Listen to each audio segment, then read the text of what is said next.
오늘 나눌 말씀은 출애굽기 29장 15절에서 25절 말씀입니다. 출애굽기 29장 15절에서 25절의 말씀 우리 함께 봅니다. 출애굽기 29장 15절에서 25절 말씀 우리 한 목소리로 읽겠습니다.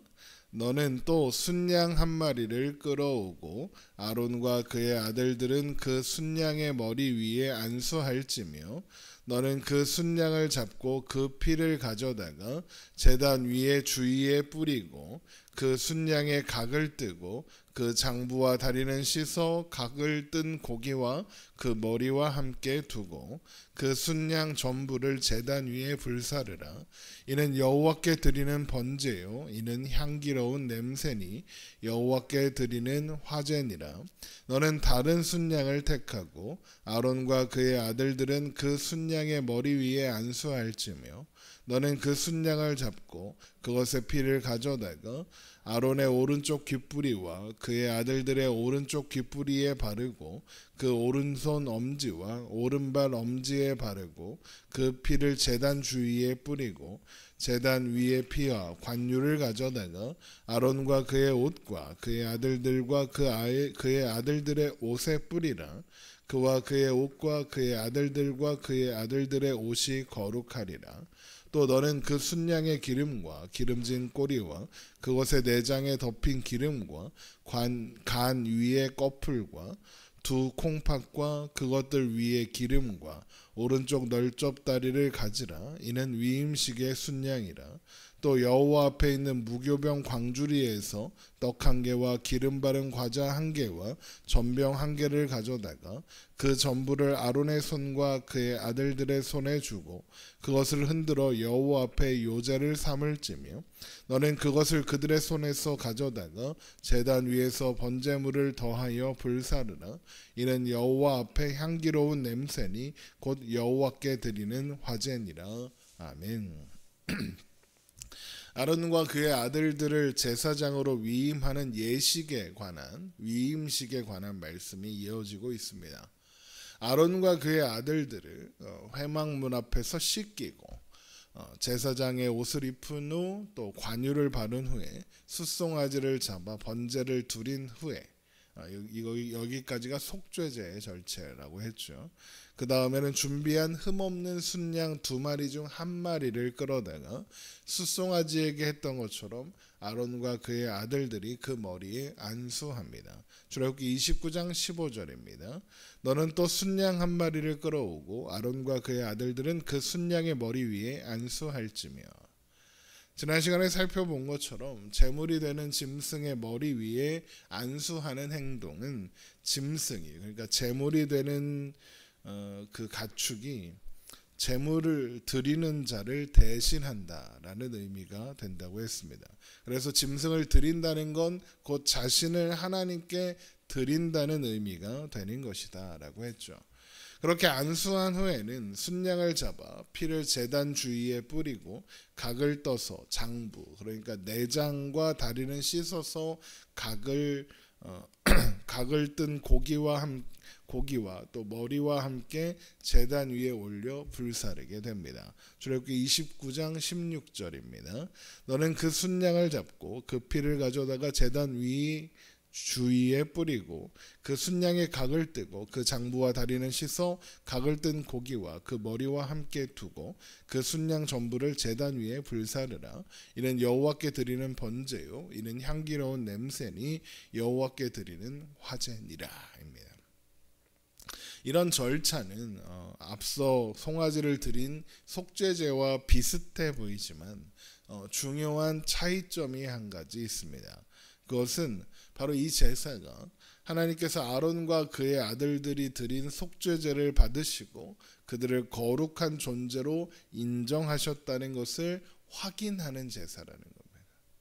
그래서 속죄제를 드린 송아지의 고기는 진영 밖으로 나가서 불사르는 반면에 이 순양의 고기는 제단에서 불사르게 되는 겁니다. 아론과 그의 아들들의 죄가 전가된 송아지가 진영 밖으로 나간다. 이것은 죄가 떠난다, 죄를 멀리한다, 이런 의미가 있다고 했었잖아요. 하지만 속죄제를 마친 후 순양으로 드리는 제사에는 그렇게 하지 않는 겁니다. 이미 죄 없다 함을 확인받았으므로 순양에게 안수한다고 해서 죄가 전가된 것으로 보지 않으신다는 거죠. 대신 순양은 제사 드리는 자와 동일시되어 하나님 앞에 드려지는 겁니다. 그러면 하나님은 그 제사와 그 제사를 드리는 자를 받으시는 거죠. 그리고 출애굽기 29장 18절에 보면 이는 여호와께 드리는 번제요 이는 향기로운 냄새니 여호와께 드리는 화제다라고 해서 하나님께서 그 제사를 기쁘게 받으셨다라고 선언합니다. 여기에서 화제란 불을 사용하여 드리는 제사라는 의미고요. 하나님께서 순양이 타는 냄새를 향기로운 냄새다라고 하십니다. 이것은 앞에서 말씀드린 것처럼 하나님께서 제사를 드리는 자와 그가 드리는 제사를 기쁘게 받으셨다. 흔히 흠향하셨다 이런 표현 들어보셨죠? 흠향하셨다는 겁니다. 기쁘게, 그 냄새를 기쁘게 받으셨다 이겁니다. 그러니까 결국 속죄제에 이어서 드리는 이 순양의 번제, 순양을 드리는 번제는 그분의 백성들을 기뻐하시는 하나님의 즐거움과 기쁨을 보여주는 제사가 되는 겁니다. 자, 그렇게 순양 한 마리는 번제로 드린 후에 다시 다른 순양을 데려다가 그 머리에 아론과 그의 아들들이 또 안수합니다. 출애굽기 29장 19절입니다. 너는 다른 순양을 택하고 아론과 그의 아들들은 그 순양의 머리 위에 안수할지며.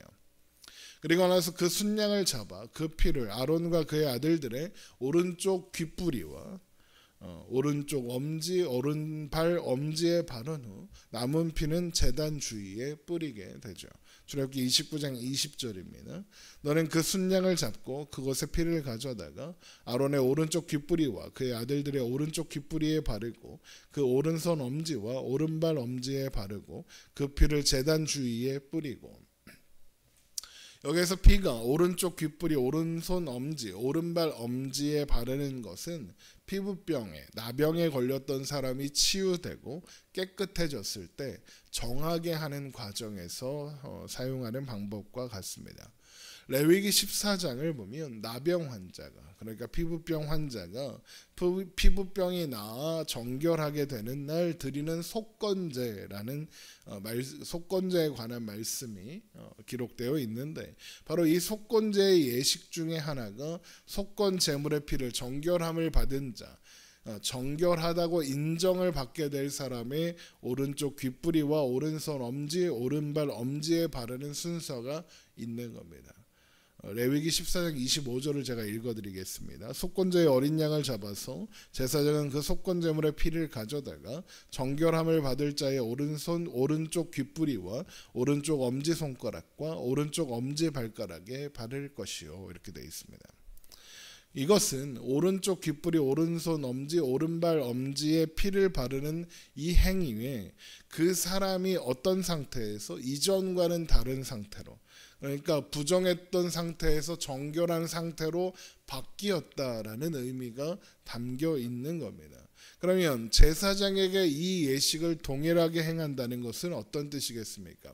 아론과 그의 아들들이 어떤 상태에서, 부정한 상태에서, 이전과는 다른 상태, 정결한 상태, 거룩하게 구별된 상태로 바뀌었다는 것을 의미하는 겁니다.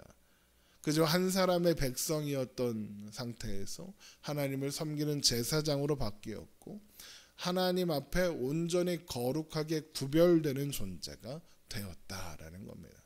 그러니까 아론과 그의 아들들이 거룩하게 구별되었음을 공식적으로 드러내고 선포하는 행동이 바로 이 오른쪽 귓부리, 오른손 엄지, 오른발 엄지에 피를 바르는 행위인 겁니다.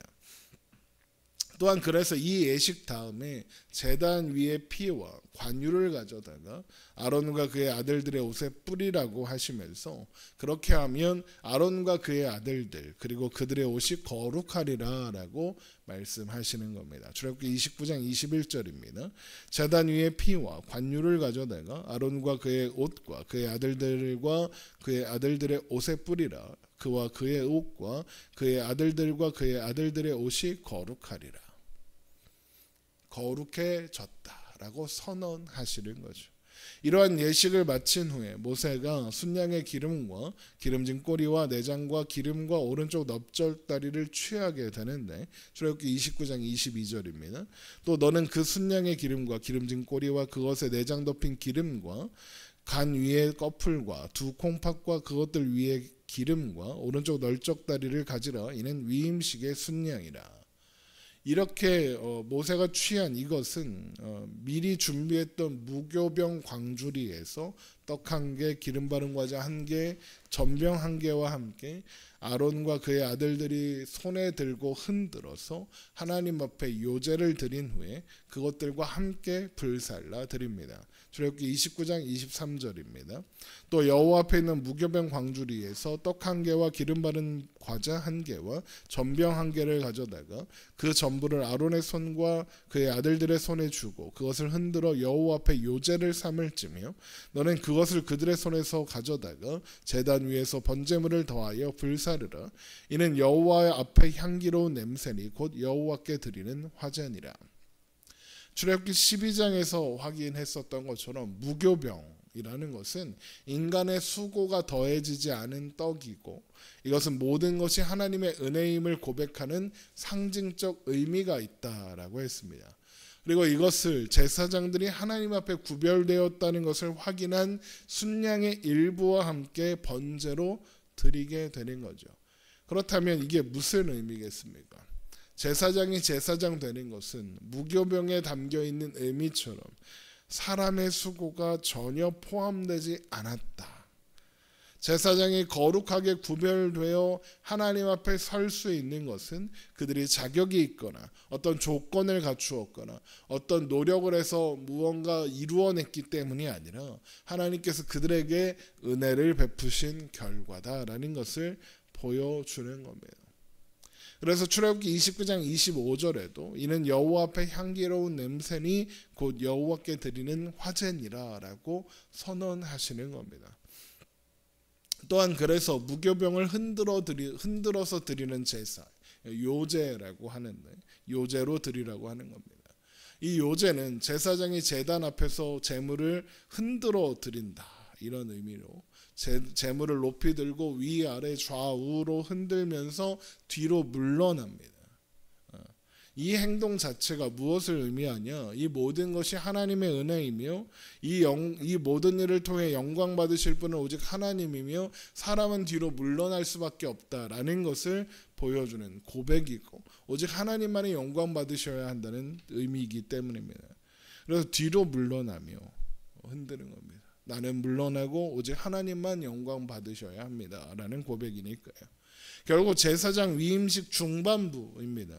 이때 행해지는 번제와 요제에는 하나님께서 은혜로 제사장을 세우셨으며 하나님께서 그를 은혜로서 기쁘게 받으시겠다는 의미가 담겨 있는 겁니다. 마치 하나님께서 우리를 은혜로 오직 하나님의 은혜로 부르시고 택하사 하나님의 백성, 하나님의 자녀가 되게 하신 것처럼 제사장들에게 바로 그 일이 이루어지는 것이고, 그리고 이 제사장 위임식이 결국은 우리를 향한 하나님의 그런 사랑과 은혜를 보여주고 있는 겁니다. 여러분, 모든 것이 은혜입니다. 우리는 오늘도 그 은혜 안에서 살아가는 존재입니다. 기도하겠습니다.